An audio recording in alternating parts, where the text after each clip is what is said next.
លនៅពេលបានជួបព្រះនាងតូចមកដូរគំនិតដល់ចាកំរិល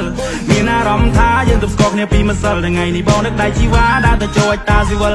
ទឹមក្បែរនាងចម្រៀងបនបាយខុនចង់ដៃភ្លេងខ្មែរប្រគំជួនពកគូស្នេហ៍ថ្មីចាំងទុំដឹងលីញៀនមិនធ្វើសាស័យថ្ងៃយើងចូលរងជ័យក្នុងស្ននដល់ថ្ងៃស្អែកមិនចង់ឲ្យអូនភ័យខ្លាចមិនចង់ឲ្យអូនភ័យព្រួយបងគឺជាមេគ្រួសារពេលនេះមានតែអូនមួយយល់ពីទំនួលខំត្រូវព្រួយបងមានប្រពន្ធហើយធ្វើការងារផ្ទាំងអស់កម្លាំងមកឲ្យយកស្មាបងកើយព្រៀដូចជាខ្នើយជាងបំពេលនោះឡ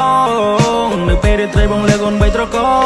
ងយកត្រេកពីនេះពីនោះប្រោប្រដង all night long ជប់ជ្រៅពួកយើងគេងើពីព្រលឹមណាបងផងសន្យាថាអូនដូចកែវនេះក៏ធ្លាប់តែជាបុរងមិនបានក៏ពេលយកទៅនៃក្តីស្នេហានេះគឺជានិស្ស័យជាក្តីសុបិនថ្ងៃនេះលៀបត្រដាងពិធីមង្គលយើងស្លៀកក្បិនចាស់ទុំសងខាងតែជាគូពេង100%